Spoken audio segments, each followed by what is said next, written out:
So my question is, to brioche or not to brioche? That is my question. Spoiler alert, if you do not want to see Clue 1 or me speak about Clue 1 or Clue 2 of the Stephen West MusiKal, please turn to another channel or go look at some of my other videos. And I will give you 1, 2, 3, 4, 5.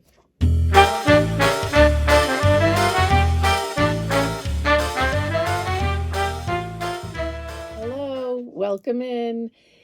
This is Dreamcrafter Creations. I'm coming to you from my craft room outside the Boston area. And if you're new here, my name is Debbie. I'm also known as Nana. And this channel is where I talk about all my knitting, crocheting, some sewing, and whatever crafty things I have going on, and bring to you some inspiration that I've found through networking on YouTube and social media.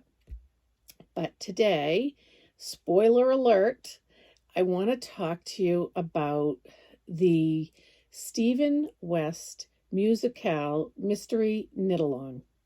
Long sentence. But I did decide to start that, and I am still on Clue 1, but I'm a total newbie. This is my first time ever doing a Steve West knit-along. And it is also the first time I have ever done brioche, or welts. So I want to talk to you about my experience and what I think about it. And let's get into it. And first of all, I need a sip of water. And this is my little Halloween kitty cup that I just got the other day. I thought it was just so cute. It looks very vintage. Anyways, I love it. So here we go. Here's my project bag that I have it in. And I want to say something about this. I love this. This is a Oh Snap Sack, it says, by Della Q. And I purchased this in my local yarn shop that I talk to you about all the time in Weston, Mass, the Unruly Stitch, and I love it. Let me just, if you are in the Boston area near Weston, Mass, you have to go to the store. They have these, and they are wonderful. So they have all these snaps on top. And by the way, I am not paid for anything I talk about on here. I talk about it because I love it, and I want to inspire other people to use things that I like to use that help me with my knitting, and that can help you with your knitting and crochet. But this bag, so it comes with these pockets inside, which some of them are finished on the bottom, but I believe some are not. No, they're all finished on the bottom, I guess, except the two side ones. But, so what I did is when you, this is, I think, a medium size bag. And when you cake your yarn, this is for four rolls, seem to fit in here very nicely. So 4 cakes, your project. I don't know about this project when it starts getting bigger, but I think I'll be able to roll it up and still put it in here. But anyways, you take these snaps from what I can see. All right. I didn't even realize they do this on the side. Not sure what that's for, but I guess it's just to close up if you have something in these side pockets. But what I was doing for this knit along is just taking each of the colors, and this is just wonderful. You take it out of each, snap it so it's snapped in between there so nothing can get tangled. And then this one, this color B, has its own little section. I'm just doing it quickly so to give you an idea. So you just snap these sections and pull it out, and then it doesn't get tangled. It's a wonderful bag. Um, but like I said, Anu is carrying them at the Unruly Stitch, and I will link it below. And if you're in that area, you can go in and get yourself one of these bags if you'd like. But let's get moving forward. And again, spoiler alert, they've already released Clue 2, and that was Thursday. So yesterday, this is Friday. A lot going on. I've already been to Grandparents' Day this morning, and this video is going to be pretty quick because I also have to go pick up Alice today. So it's not a day. And so let me show you. I have this Clue 1 is made up of making these individual scallops, he calls them. And there's 6, and I've only completed 3. And that being said is because, like I said, I had to learn brioche while I was doing this. So that was a little bit of a struggle. I don't feel like brioche is difficult. I just feel like when you're starting to learn it, you really have to know what it looks like. And of course, there's a ton of yarn overs and knit two togethers, which they don't call them knit two togethers. They call it brioche knit or brioche purl. And this shawl has this I-cord coming up the sides. And at the end of the brioche rows, or the beginning, there'd be certain yarn overs. And so what I found was happening with me was the needles I'm using, which are the Chow Goo, and they're metal, and they're very slippery. And so sometimes that yarn over would like slip out, and then the I-cord would slip out, and I don't know how to fix the brioche, and so I ended up having to always rip back to the welt that these are called and start over again. And those themselves was something new. You know, you had to knit, not garter stitch, stockinette stitch, and fold it over, and then pick up the first row on the wrong side and make this welt. But that wasn't a problem. And my friend Irina from Fiber Chats, who is an exceptional knitter, gave us a tip because a few of us from the Unruly store are doing it. She said to pick up the stitches on that row below with an additional needle, because you have to knit them together to make the welt, and that really helped a lot. So the only problem I had was making mistakes, and it wasn't because it was hard. It was just because, you know, it was a learning process for me as well. But now I feel like I'm back on track. However, I do feel, and I would love for you to, if you're doing this, to write in the comments to me about how you feel Clue 1 is going. If you're brand new at this, if you've been doing it a while, just let me know. I want to know everyone's experience. I'm determined. I am going to get this done. It might not be in the 5 weeks because I have a lot going on the month of October. And just like today, I thought I had today, and I was going to do my 6 and get on to Clue 2, but I don't think that's going to happen. Like I said, today is Nana Day, and I have a lot to do. I'm going to do some crafting with one of my grandchildren. But anyways, so that's what I think. And to brioche or not to brioche, you don't have to brioche. You can do a garter stitch there. And then, so he has this little garter stitch here to form the point of the scallop. And then we do the brioche. You have your welt, and then a little bit of an eyelet stitch, which is not difficult, and another welt. And he has you picking up.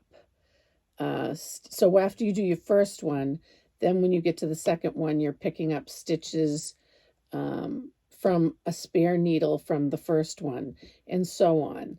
Um, I had, so far that part hasn't been a problem. Like I said, I think it's mostly that I had to learn the brioche while I was doing it. And he even said, if you're learning brioche, you might want to take some time and, practice. But I just practiced while I was going, and so it's taken me a little bit longer than I thought. And that's about it. And we had Clue 2, excuse me, Clue 2 come out yesterday, which he says is a relaxing rhythm and fun squiggles with eyelet stripes. So not sure how relaxing that will be for me, but I hope it will be, because I can't say this has been a relaxing experience. This has been a learning experience, and I love to learn new things, but this is not something you can do with a lot of people around, or a lot of children around, or a lot of conversation around. I felt, for me anyways, I needed to be in isolation while I did this. Very, very quiet, a quiet room. And there's not a lot of quiet time around here. So this may take me a little while to do. But I am looking forward to the relaxing rhythm of Clue 2. So not much more about my mystery knit along, except I do want to talk about, he has the mohair dare, and I showed this. I don't have the label in front of me, and I did talk about my yarns in my previous video. So if you haven't watched it, or you're new, please go back and look, and you'll learn all about the yarns for this. But this is what I'm going to use for my mohair dare. It has a gold sparkle going through it, which I really like. And coming up in Clue 2, there is an area that you can put some mohair in. I originally was going to put it with the welts, and I had it in with the first one, but at some point I had to rip it out, and then I forgot to put it in. So I wanted to keep it, all the same. So I kept it out for now, but I am going to add it in Clue 2. I also was wondering if I should do something that popped a little bit more. I mean, I'm a very tight knitter, so I found with the brioche, I can't, I have to kind of, this is the right side, you pull it apart, you see mostly the dark, but on the back, look, you see the light. So I really like the ballerina pink, and I'm hoping that when I block this out, you'll see it a little bit more in the brioche. What do you think? Leave me a comment below. But maybe I should have went up a needle size, because anything I do, I normally go up. But I felt like, it's a shawl. It doesn't have to be a specific size. And like I said, hopefully it will really block out nicely and do its magic while I'm blocking it. So that is really it. I mean, I did take a few little notes here, and we've talked about everything, but I did want to mention the reason I went with these pinks, and I'll link her website below. It's called Botanical Yarn, and she does everything in pink, and I do love a lot of pink. And when I saw her, she does a whole YouTube series of all the Stephen West shawls she's done, and they're all in pinks, and they're beautiful. And that's what inspired me to do mine in pink. And so that's what I started doing. And that's about it. The only other thing, and this is a little bit of a struggle I had too, I brought this intricate project into my life, and I'm still working on my knit sweater. I was able to get in the left arm down. I haven't done the cuff yet, and I'm going to move on to this right sleeve. The problem with the junction fiber mill variegated merled, how I don't even know the word they call it, is when you get to the sleeves, each skein of yarn seems to be a little different. So it's not going to be exact. It's, if you saw my Zinette sweater, it was the same thing that happened to me, only that was spin cycles. And I think it'll be fine. It's more of a work of art, if you ask me.